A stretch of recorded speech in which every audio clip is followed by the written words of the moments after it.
Live from New Delhi, you're watching DD India News Hour, India's voice to the world. I'm Tanvi Taneja, coming up in the next hour.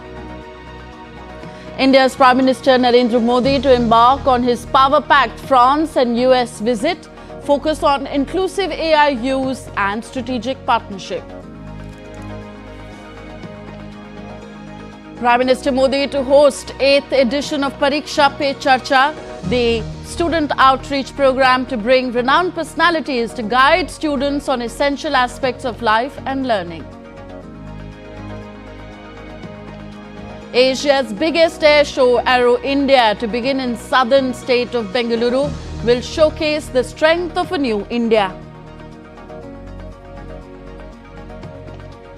US President Donald Trump to announce 25% steel and aluminium tariffs in latest trade escalation. China's tit-for-tat tariffs take effect. France threatens reciprocal action.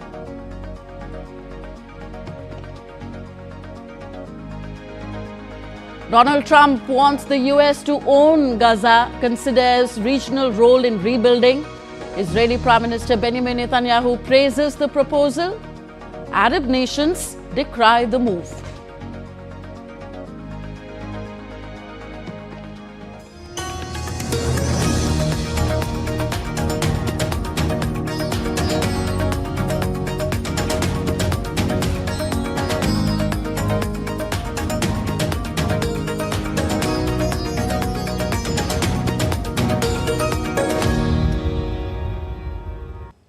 India and France are set to elevate their strategic ties as Prime Minister Narendra Modi is set to embark on a crucial 3-day visit.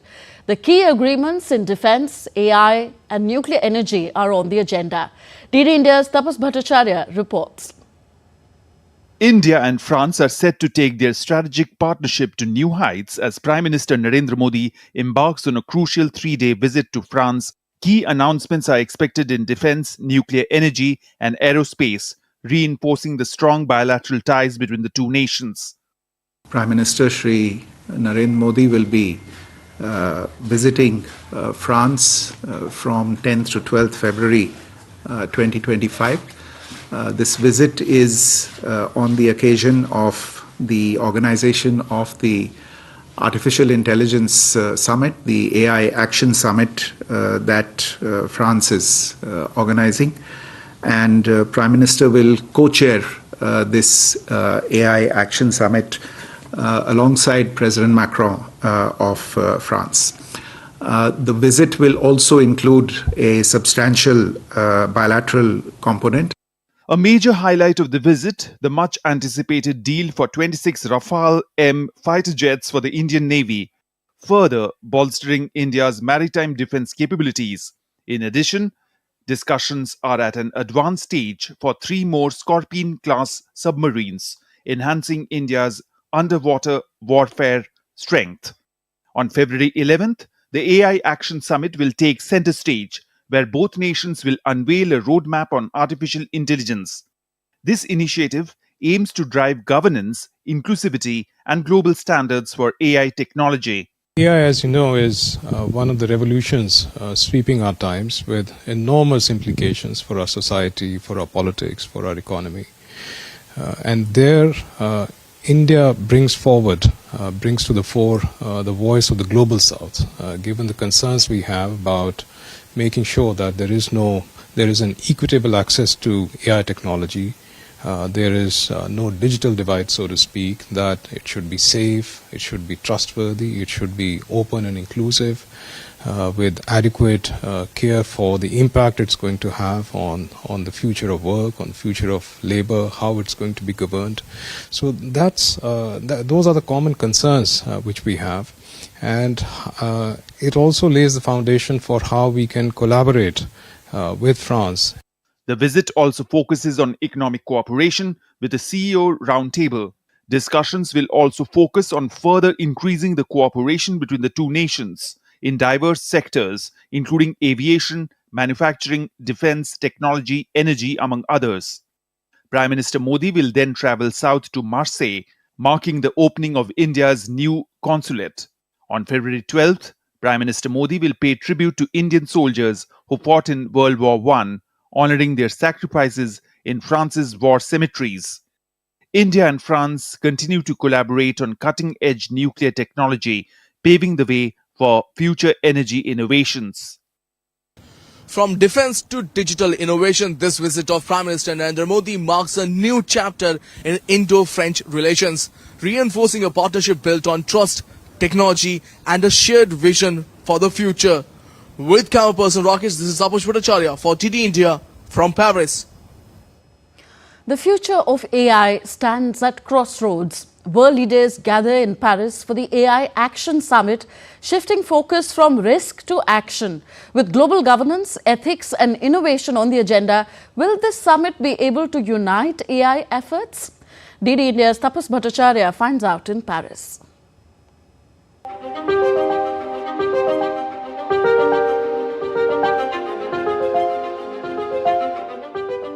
The future of artificial intelligence is at a crossroad.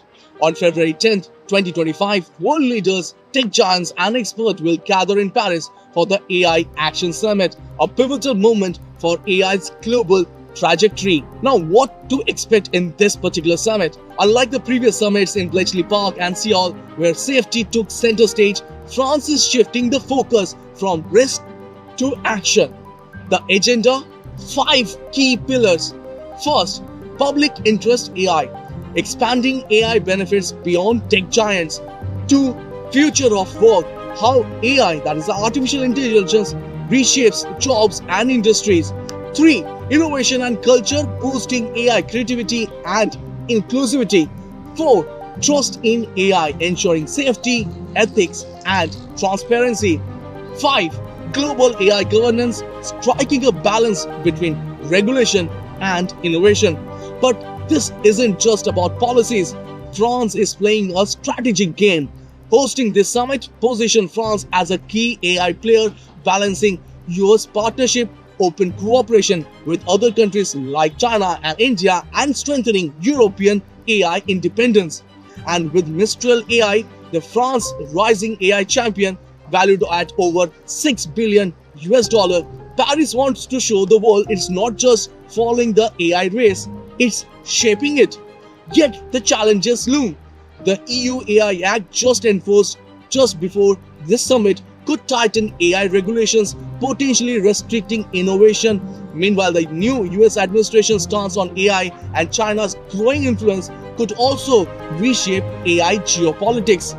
The world will be watching. Will the AI Action Summit spark a new era of global AI cooperation, or will competing agendas widen the divide? One thing is certain, AI is no longer just a tool, it's a battleground in a new international polity.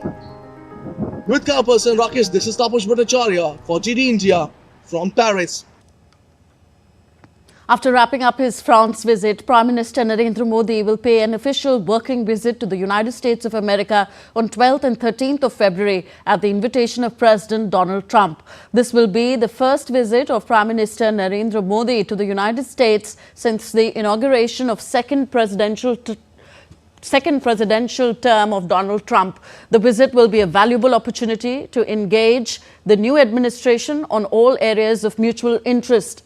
Prime Minister Narendra Modi will hold a bilateral meeting with President Trump in both the restricted and delegation level formats. Prime Minister Narendra Modi is set to engage with students, parents and teachers in the much-anticipated Pariksha Pe Charcha 2025, scheduled to take place on February 10th in New Delhi. This annual student outreach program aims to address exam stress, offer motivational guidance and provide valuable insights on exam preparedness. In a record-breaking response of over 5 crore participants have registered for this year's 8th edition of Pariksha Pe Charcha, making it the largest ever edition of this event. A total of 36 students from all states and union territories have been selected to interact directly with Prime Minister Narendra Modi. This year's Pariksha Pe Charcha has been revamped with a fresh and immersive format, featuring 7 key themes ranging from mental health, mindfulness to technology, sports and financial literacy. Prime Minister Narendra Modi will personally address students concerning about exam pressure, time management and career choices, while also encouraging them to think beyond textbooks and develop a broader perspective on life and learning. Pariksha Pe Charcha 2025 will be broadcasted live on Doordarshan as well as streamed on the official social media platforms of Ministry of Education, PIB and Prime Minister Narendra Modi. Schools across the country have also made special arrangements for students to tune in and participate. With exams around the corner, Pariksha Pe Charcha continues to serve as a guiding light for the students, helping them to face academic challenges with confidence and a positive mindset. Kriti Vadhera's report for DD India. And DD India's Kriti Vadhera joins us ahead of the program. Kriti, this is the 8th edition of Pariksha Pe Charcha program and is slated to have a record-breaking participation of 50 million participants. Tell us, what can we expect this time? Well, good morning, Tanvi. And with the arrival of spring here in India, the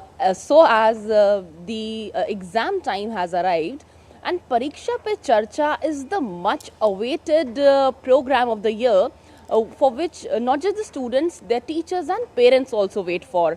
So this year, we got to know that Pariksha Pe Charcha has entirely revamped.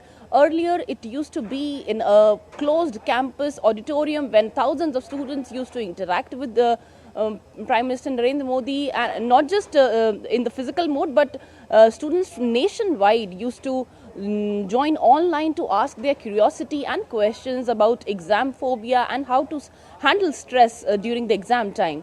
But this year, we have seen and witnessed 3 days before when the social media platform of Narendra Modi just got hit with a teaser of Pariksha Pe Charcha 2025, and what a teaser it was. You can actually see and witness the evolving new education policy, how experiential learning is being promoted this time in Pariksha Pe Charcha. PM was sitting in lush green gardens of Sundar Nursery in that teaser, interacting with students, these 36 selected students from all the states and union territories of India. And they have been asking Prime Minister Narendra Modi about their curiosity and exam preparations, whatever their doubts PM was addressing. So, of course, it's going to be a big surprise for the students today at 11 a.m. when this Pariksha Pe Charcha, the revamped, the multifaceted 7 programs will be telecasted on Doordarshan today. And just to letting all our audience familiar that what will be new in this Pariksha Pe Charcha. So in these 7 episodes, eminent personalities, celebrities from various fields were invited, and it's going to be a recorded session where students, the 36 selected students, the representatives of every state, will be asking questions. For example, I'm just reading out the categories in which this Pariksha Pe Charcha was segregated into. The first and foremost was sports. Sports being the crucial part of learning. So Mary Kom, the boxing champion, children will be seeing in Pariksha Pe Charcha, and Avani Lekhera will also be there when it comes to sport episode of Pariksha Pe Charcha. Mental health and emotional well-being plays a vital role during this examination time. So Bollywood actress Deepika Padukone, as she advocates emotional well-being, so she has been invited for this particular episode where she will be telling the children of India how they can keep themselves happy during this examination time and how they can balance their emotional well-being. And not to forget that eating habits may remain a major concern during examination time. So there will be a proper episode on nutrition and well-being during this examination time. What to eat, how to have a balanced diet, all this will be discussed in this nutrition and well-being episode where Rujuta Devekar and Shonali Sabharwal, the famous nutritionist, will be telling students how they can have a balanced diet. And we just cannot ignore technology in terms of learning, because the students of India today are the digital era children, and technology finance will be having a separate episode where the influencers and YouTubers will be Yes. invited. So Gaurav YouTubers, Chaudhary, the influencers famous, all have been technical included in guru. this edition of Yes, so- Pariksha Pe Charcha. Yes. So altogether, it's going to be entirely a revamped Pariksha Pe Charcha, a which revamped, we will be witnessing yeah, a today. revamped Pariksha Pe And, Charcha. Thank you. Not to forget. Thank that- you, Kriti. We are that looking this forward time, to 11, yes. a few hours from now, Indian time, when Prime Minister Narendra Modi will give us this revamped interaction of Pariksha Pe Charcha with the students across the length and breadth of the country. Thank you very much for joining us. Moving on now. The 15th edition of Aero India, Asia's biggest aerospace and defence exhibition, is set to be inaugurated by Defence Minister Rajnath Singh in Bengaluru today. The 5-day extravaganza is expected to showcase India's aerial prowess and indigenous cutting-edge innovations alongside state-of-the-art products of global aerospace companies. DD India's Vishal Baristo reports from Bengaluru. In line with Atmanirbhar Bharat and Make in India, Make for the World vision, the event aims to provide a stage to forge international collaborations to fast-track the indigenization process, thereby providing a thrust to Prime Minister Narendra Modi-led government's resolve of making India a developed nation by 2047. Addressing a press conference in Bengaluru on the eve of the event, Defence Minister described Aero India as a crucial platform which will drive forward the government's vision of a strong and self-reliant India. Aero India is a crucial platform that drives towards our vision of a strong India, capable India, secure India, and self-reliant India. Through Aero India, we are not just showcasing our defense capabilities, but also strengthening partnership and collaborations. Our goal here is to enhance collaboration in areas of common interest with our friendly countries, fostering deeper cooperation and shared progress. The participation of the global industrial leaders alongside numerous Indian firms will serve as a testament of India's growing technological prowess on the world stage. Organized in a total area of over 42,000 square meters and with the confirmed participation of over 900 exhibitors, including 150 foreign companies, the event is said to be the biggest ever Aero India till date. Rajnath Singh termed the participation of more than 90 countries as a testament to the growing global confidence in India's aerospace and defense capabilities. Defense ministers or representatives from about 30 countries have come to participate in this event. The presence of air chiefs and secretaries from 43 countries further highlights the significance of this event, not just for India, but for the entire international defense community. Earlier during the day, the Chief of Air Staff, Air Chief Marshal A.P. Singh, and Chief of Army Staff, General Upendra Dwivedi, took to the skies in India's indigenously developed light combat aircraft Tejas. The Army Chief expressed his happiness after the flight. Behind me you can see this is Tejas, the finest example of Atmanirbhar Bharat, self-reliant India. And you can see the Chief of Army Staff and the Chief of Air Staff, they are flying for the first time. For the first time in history, Aero India 2025 will witness the participation of two of the world's most advanced fifth-generation fighter aircraft, the Russian Su-57 and the American F-35 Lightning II. Vishal Baristo's report for DD India. And next we have all the latest from the Maha Kumbh, the largest religious congregation in the world.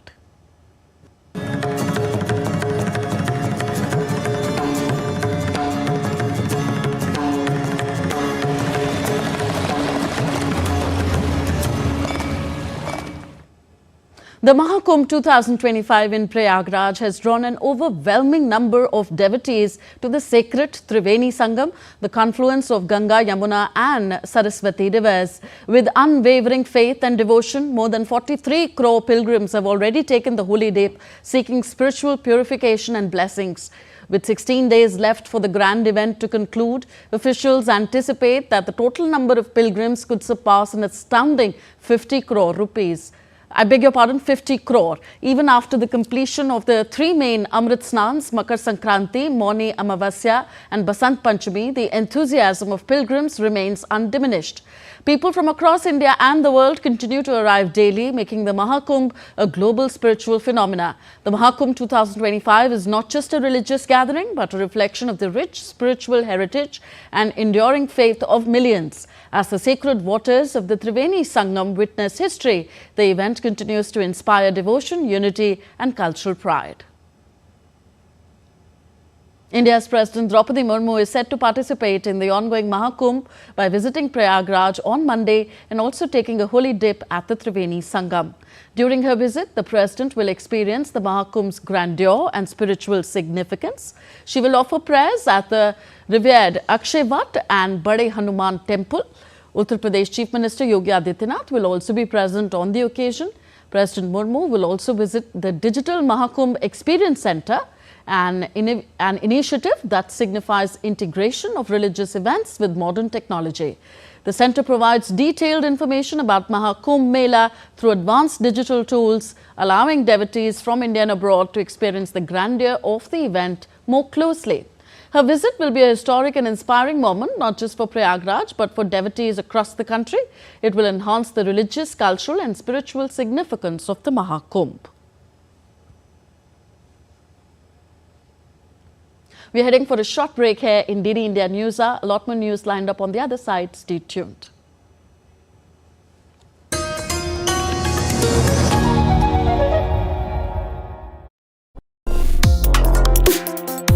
Complex issues, hidden agendas, twists and turns, strategic games. We think all dots are linked. We just need to connect them.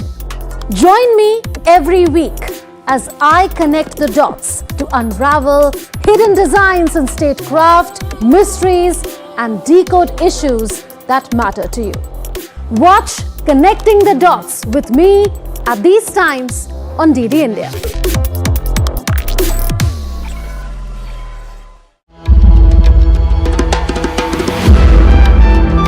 Timeless, boundless and infinite. The essence of faith. The soul of Sanatan culture, from the sacred confluence of Prayag, where divinity descends to earth. Witness the grandeur, the devotion, the magic. World's largest cultural and spiritual gathering, with over 450 million devotees expected to attend.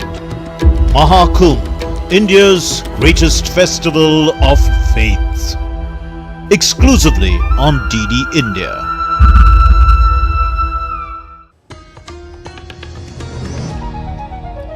Welcome back. You're watching DD India News Hour. I'm Tanvi Taneja. The United States will move to impose 25% tariffs on steel and aluminium imports on Monday. Speaking to reporters on Air Force One, US President Donald Trump said that these taxes will apply to any steel and aluminium coming into the US. Trump also said that he will be announcing reciprocal tariffs on Tuesday or Wednesday to take effect almost immediately. He said that the US would match tariff rates levied by other countries, and this would apply to all countries. Any steel coming into the United States is going to have a 25% tariff. What about aluminum? Aluminum too. I'll be announcing probably Tuesday or Wednesday at a news conference reciprocal tariffs, and very simply, it's if they charge us, we charge them. Every country will be reciprocal. That's right. Every country. It won't affect everybody because there are some where we have similar tariffs. But the ones that are taking advantage of the United States, we're going to have it's reciprocity, it's reciprocal. We're going to have a reciprocal tariff. French President Emmanuel Macron warned that the US tariffs on Europe would hike inflation for Americans as he vowed to go head-to-head with Donald Trump over financial threats. In an interview to a US news channel, French President said that the EU should not be a top priority for the United States after Trump's repeated threats to target the bloc. Macron warned that tariffs would harm European economies but also the United States given the level of economic ties. He said that the EU must be ready to react to US actions. He, however, stressed that the 27-nation bloc should mainly act for itself. China's retaliatory tariffs on US goods came into effect from Monday. The tariffs include a 15% levy on US coal and LNG and 10% for crude oil, farm equipment and a small number of trucks as well as big engine sedans shipped to China from the United States. Beijing announced its tariff plan on February 4th, minutes after new US levies of 10% on all Chinese products took effect. Trump had called these tariffs an opening salvo in a renewed trade offensive against China. Did India's Anil Thomas joins us on the story now. Anil, this is a major move in US trade policy. What is if you could explain the rationale or Donald Trump is giving for such a tariff escalation? Well, good morning, Tanvi. Well, tariffs has been one of the central or the pivotal roles on which, Trump's campaign had rotated. And I think he's brought what he had in term one back to the table. Term one, he had 25% on steel, 10% on aluminium. This time around, he's upped the game. He's made it 25% on both steel as well as aluminium. Let's also understand what exactly is he trying to do. He's trying to use tariff as a leveraging means. And when you do that on the world platform, especially with China, remember, they've had a deal before that didn't work for long. This time around, once again, it's flexing the arms that America has been doing, and Trump has been leading it. He's also talking about a 36.2 trillion outstanding debt that America has. So clearly, that's been the primary focus, getting more jobs back into America. And that's not possible if you don't take some kind of steps like these. And I think it's more a forced move that he has done. Many would have thought about it, but would have not dared to bite the bullet. But it's Trump, expect the unexpected. And I think he's decided to act tough here, announcing these two measures. And I think it's going to affect countries like Mexico, Canada in particular. Also, Asian countries like South Korea that exports a lot of steel as well as aluminium to the United States. But all in all, it's a sharp move that he's taken. Once again, tariffs playing a central role to all that Trump does. And he's looking to get some kind of leverage window. First, to negotiate with these countries. Secondly, he's also looking to garner support with his political base. But it's a catch-22 situation because, your prices are going to rise. Because tariffs increase, the prices are going to immediately rise on certain goods and it's going to have a cascading effect. But, looking at how America operates and how Trump decides to operate in this, in his 1 month in office, it's expecting the unexpected. I think this is on a very similar line. This time around, he's just up the ante. In term one, it was 10% on aluminium. This time around, it's 25%. Okay, Anil, when Donald Trump imposed tariffs on steel and aluminium imports during his first term, he later granted duty-free quotas to certain countries. Is he likely to do this? Is he likely to apply the same strategy this time as well?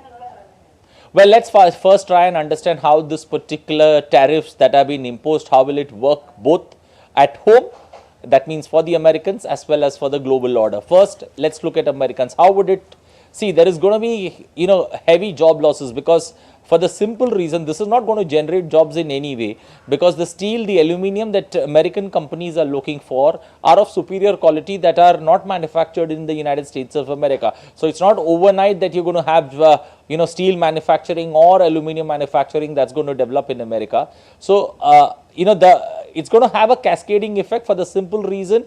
Secondly, there's going to be uncertainty in the American market because not availability of high quality products. It's also going to increase the cost of living because the cars that have been manufactured, oil drilling where steel and aluminium is used, all are going to go up. Automatically, it's going to have a cascading effect on the cost of living. On the global order, let's try and also look at the global order. How will it have an impact on the global order? On the global order, it's going to first of all have retaliatory measures that China has done. One, it's going to bring more of negotiations. It's going to be more of negotiations that is going to take place. Global supply chains are going to get disrupted because of these tariffs that are going to come into play. And finally, it's also going to have a cascading effect in terms of changes that you would see in global trade alliances that are going to come on the table. So it's a big, I would say it's a big surprising move that he's done. But with Trump, surprises are just another common passage that you see with every passing day. Okay, we'll leave it here. Thank you very much, Anil Thomas, for reporting on this story. Still to come on DD India News Hour. US President Donald Trump signs proclamation declaring February 9th as Gulf of America Day.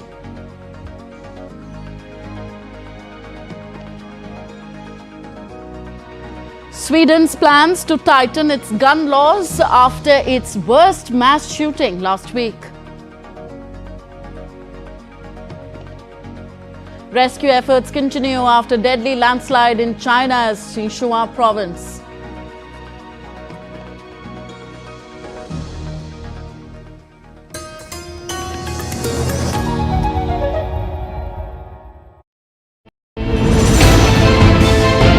Geopolitics and trade deals. Economic challenges amid development. Hard work and the path to prosperity. It's the economy always. Between walkers, money is what money does and says. Supply creates its own demand. Between the bulls pulls and bears tears. When supply chains globalization and India rises to the podium. We'll get you centered with the economic brief at 8 p.m. every Thursday on DD India.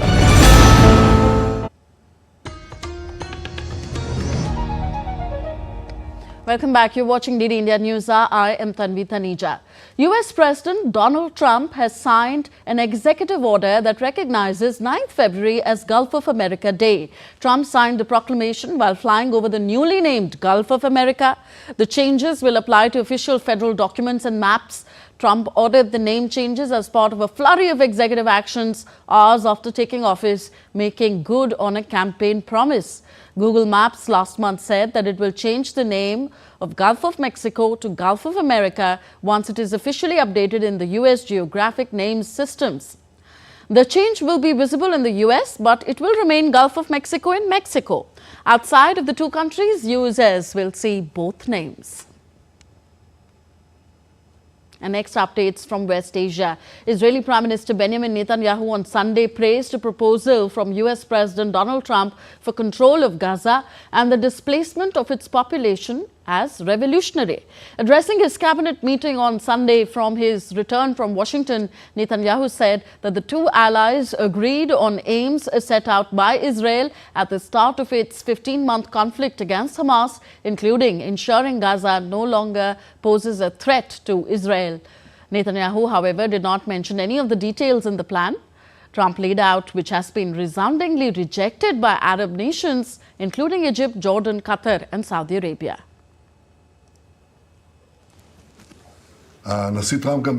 President Trump also presented a completely different version for the post-war period. For an entire year, we were told that the day after must include the Palestine Liberation Organization and the Palestinian Authority. President Trump came with a completely different, much better vision for Israel, a revolutionary, creative approach that we are currently discussing. He is very determined to implement it, and I believe it opens up many possibilities for us. US President Donald Trump on Sunday said that he is committed to buying and owning Gaza, but could allow sections of the land to be rebuilt by other states in the Middle East. Trump made his remarks to reporters aboard Air Force One on his way to New Orleans to attend the Super Bowl. Trump also said that he was open to the possibility of allowing some Palestinian refugees into the United States, but would consider such requests on a case-by-case basis. I'm committed to buying and owning Gaza. As far as us rebuilding it, we may give it to other states in the Middle East to build sections of it. Other people may do it through our auspices, but we're committed to owning it, taking it, and making sure that Hamas doesn't move back. There's nothing to move back into. The place is a demolition site. It'll be, the remainder will be demolished. Meanwhile, an Israeli delegation is in Qatar for next stage of the ceasefire talks that are set to start on Tuesday following Netanyahu's visit to the United States last week. In keeping with the deal, on Sunday, the Israeli military completed its withdrawal from its remaining positions in the Netzarim corridor, which bisects Gaza, as agreed under the truce with Hamas. The Israeli delegation at this point will only discuss technical issues. The first stage of the ceasefire, which began on January 19th, is meant to last 6 weeks and includes the release by Hamas of 33 Israeli hostages in return for Israel freeing almost 2,000 Palestinian detainees and prisoners from its jails. Washington, Qatar and Egypt mediated the ceasefire, which has largely held so far. On to Europe now. Sweden's government has announced plans to tighten its gun laws as police confirmed for the first time details of those killed in the worst mass shooting the country's history. The 10 people were shot dead at campus Risbereska school in Örebro on Tuesday. 7 women and 4 men died in the attack, including the suspect. Among the victims were several Christians who fled persecution in Syria. Police say they have found no evidence of an ideological motive so far. Police also confirmed that the killer was a 35-year-old man named Rickard Andersson. Sweden's Prime Minister said that he wanted to address people's concerns after the country experienced its deadliest mass shooting last week. Ulf Kristersson appealed to the country to unite and stand together, speaking in a televised address to the nation. Kirsten said that the event had sparked fear and a sense of vulnerability among many people with immigrant backgrounds in Sweden. Sweden is a country in mourning. My thoughts are with the relatives who have now received the call they feared would come. To you, I want to say, you're not alone. We stand here next to you. All of Sweden bears the sorrow with you. It is our joint responsibility to build this country and to nurture it, especially when a lot feels dark. Polls have closed in Ecuador for the first round of the presidential election and ballot counting has begun, where President Daniel Noboa looks likely to win Sunday's presidential election. Early exit polls predicted Noboa would get a little over 50% of the vote, just enough to avoid a second-round runoff against leftist challenger Luisa Gonzalez, who was on 42%. According to Ecuador's constitution, a candidate needs more than 50% of the vote to win the first round outright, or 40% with a margin of at least 10 percentage points over the next closest candidate. If these conditions are not met, the two candidates with the most votes will face each other in a second round, which is provisionally scheduled for April 13th.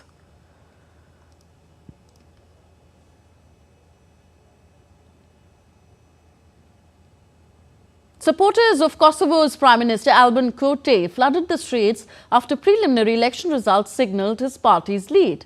Draped in Albanian flags and beating drums, crowds gathered in the capital's main square where Kurti declared victory just after midnight on Monday.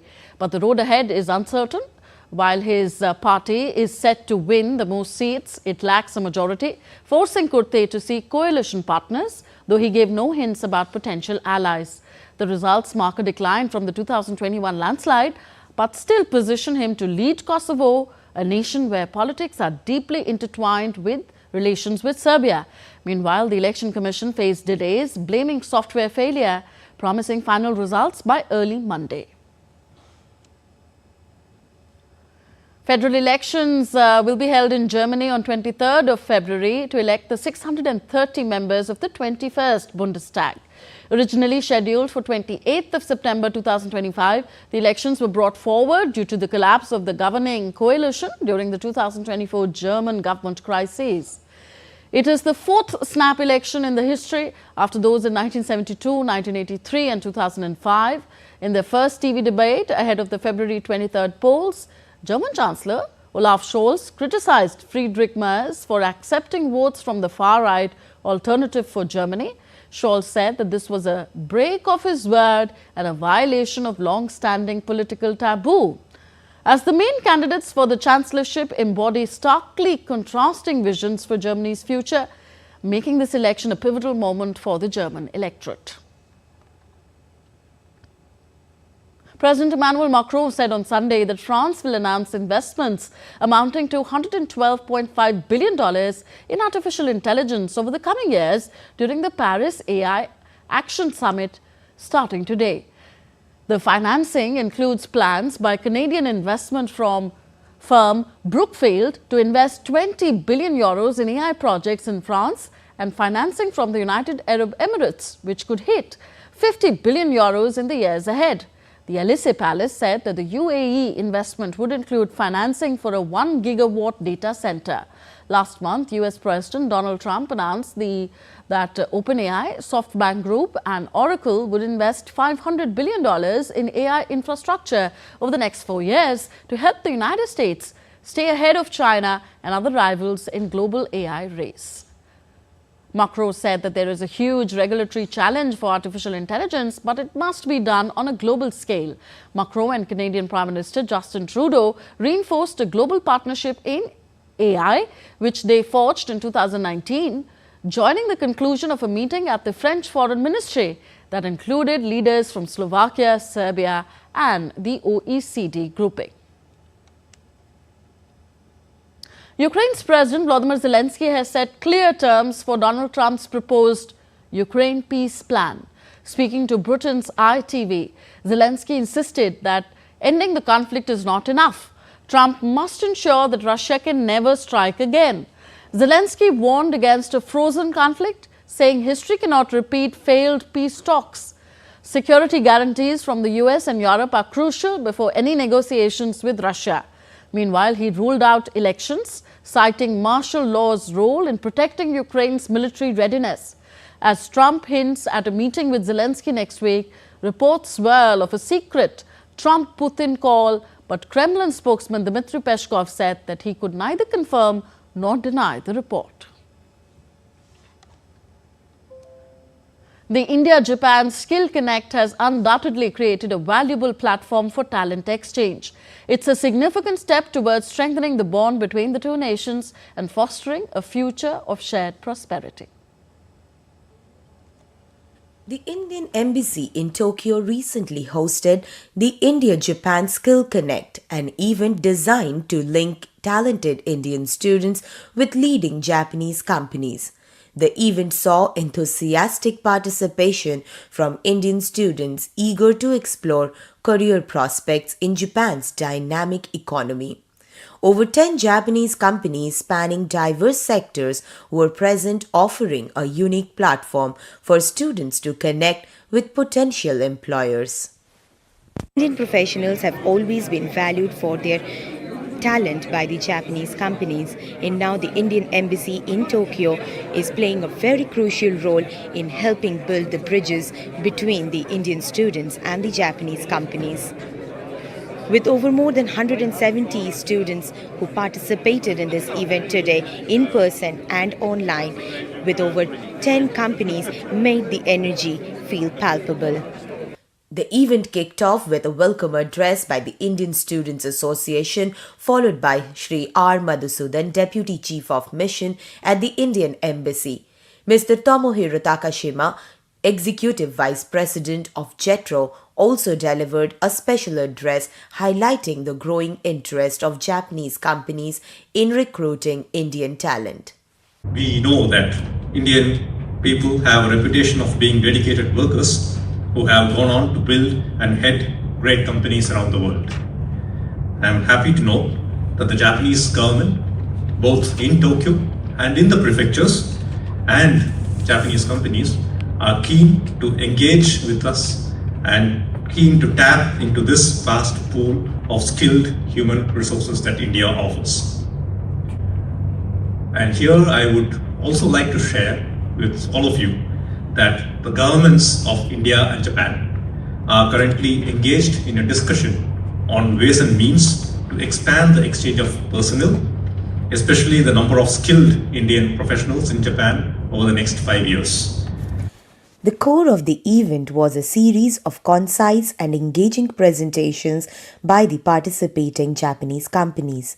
Each company showcased their work, their culture, and the opportunities they offer to international students. Software solutions for our customers globally.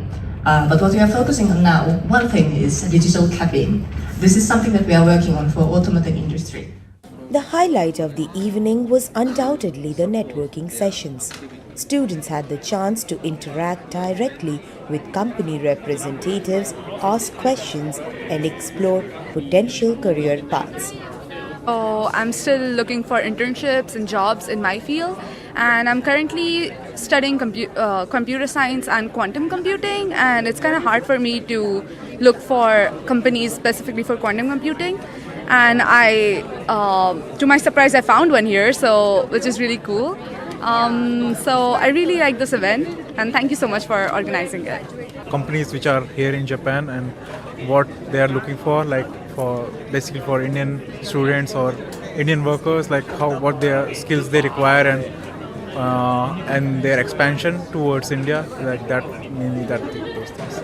And looking from the presentation, I got like idea they were trying to expand towards India to get more workforce from India, more young people.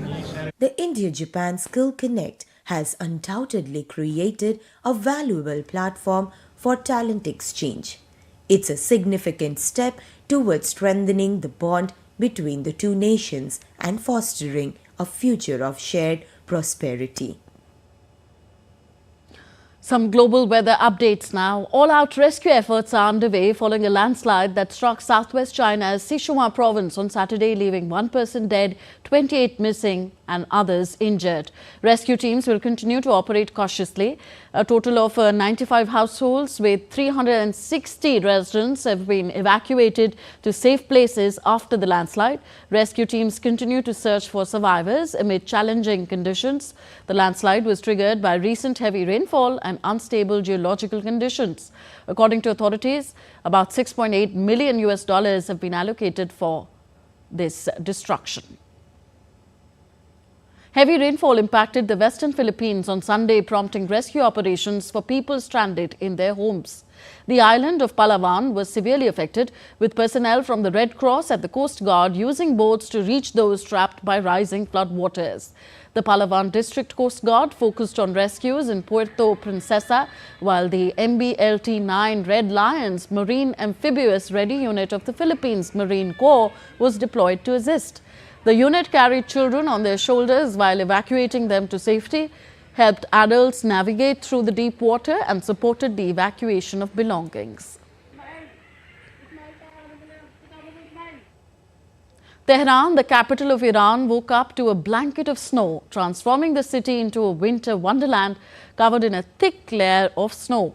Residents said that snow has come late this year as they played in Parvaz Park, blanketed in white after the capital's first cold snap of the year on February 9th. Many said that they were worried that the lack of snow and rain could lead to drought later in the year. Iranian weather department has warned of incoming drop in temperatures.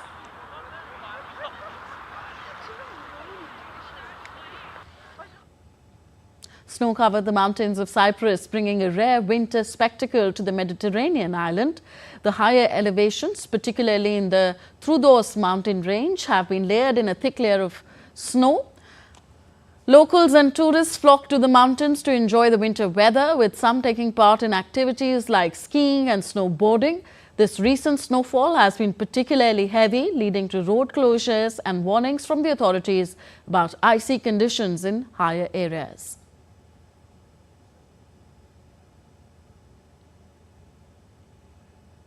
We are heading for another short break here in the bulletin. We'll be right back in a bit. Don't go anywhere.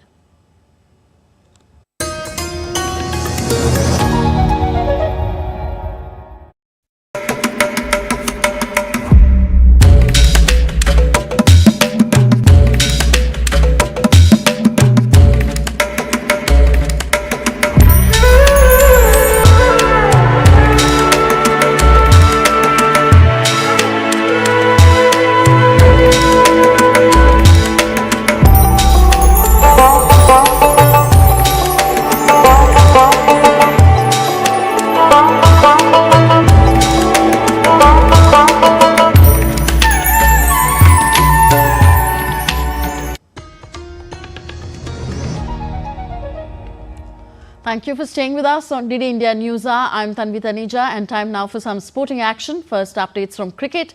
Rohit Sharma shone with a sensational century as India eased past England by winning the match by 4 wickets, the second ODI, and sealing the 3-match series on Sunday. Ravindra Jadeja scalped 3 for 35, but England still posted 304 all out after opting to bat first. What followed was a terrific Rohit show as the India captain returned to form in style in the second innings, scoring 119 of 90 balls. He smashed his 32nd ODI century and surpassed Rahul Dravid in the list of India batters with most international tons. Meanwhile, Shubman Gill played the perfect second fiddle to him in a mammoth opening stand.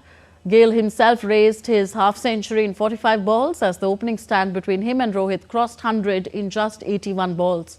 The hosts have also taken a 2-0 lead in the rubber, thus confirming a series win for themselves.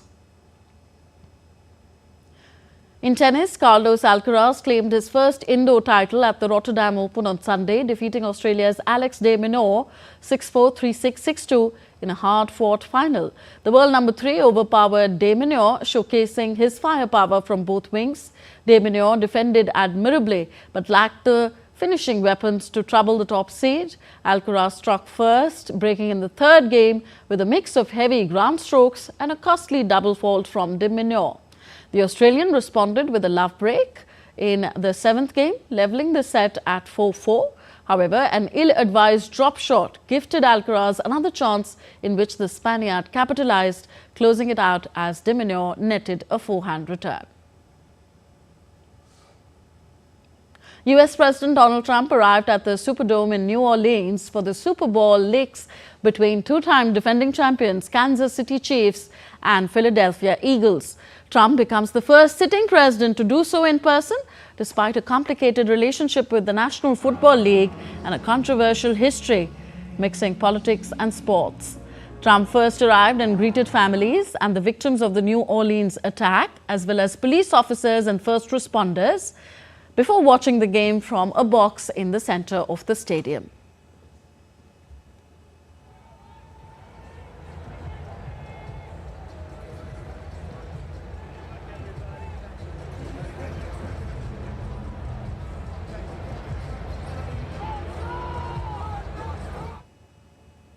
Back to India. The North Indian state of Uttarakhand has built world-class sporting infrastructure for the national games this year. DD India's Narayan Singh spoke with Uttarakhand's Principal Secretary for Sports, Amit Sinha, about the state's high-tech playing venues. Listen in. Uttarakhand is hosting a world-class national games here, and right now I am joined by the Principal Secretary Sports, Amit Sinha ji. Sir, wonderful games are happening here in Uttarakhand, and right now we are here at the track and field ground. So what really it is, please explain to us. See, firstly the track is very good. The type of layers used are world-class. All 3 layers have been put in a very, the granules are very, tested, and apart from that, we have provided a number of conduits so that cables should not go above that tracks. So, and thirdly, the tracks are fitted with chips. These are used for various type of trainings of athletes for their strengthening and speed. We test that. And apart from that, what we have using here, even on the field, we are using a robot for carrying the hammers and shot puts. So that is another technology which we have used in this. Talking about overall games, and before the hosting of the game, there are few people who were raising the question about whether it could be possible for Uttarakhand or not. But when we came here, we saw a basketball court, a world class, shot clock is there, a time clock is there, a match clock is there. So what it take the management committee of the games to raise such an infrastructure in a short span of time? See, I can only say that it's due to our Honorable CM, who always said that he wanted the games to be world-class games. And he never, hesitated in sanctioning me whatever amount be. But he said that it has to be a world-class tournament. So we just did what he actually asked us. Definitely, as the Principal Secretary of Sports, Amit Sinha ji said that everything is world class, and we too witnessed that when we talk to athletes, they too are saying that first time coming here in Uttarakhand and first time Uttarakhand hosting a mega event in such a grand scale, it's a big success. With camera person Manmohan Narayan Singh, DD India, Dehradun. And the 7th edition of the Kovai Flower Show kicked off at Tamil Nadu Agricultural University in the southern Indian state of Tamil Nadu. Visitors can immerse themselves in the beauty of these colorful flowers and floral structures.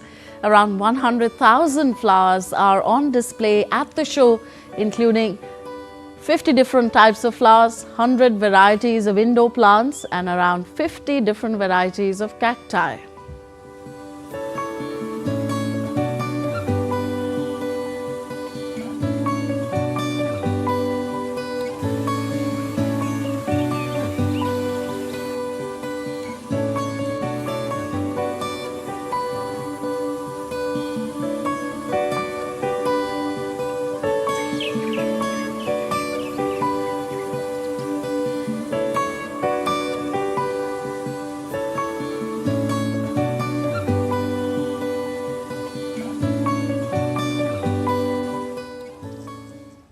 That's it for this edition of DD India News Hour. Do let us know your thoughts on the news of the day. Connect with us on our different social media handles at DD India Live.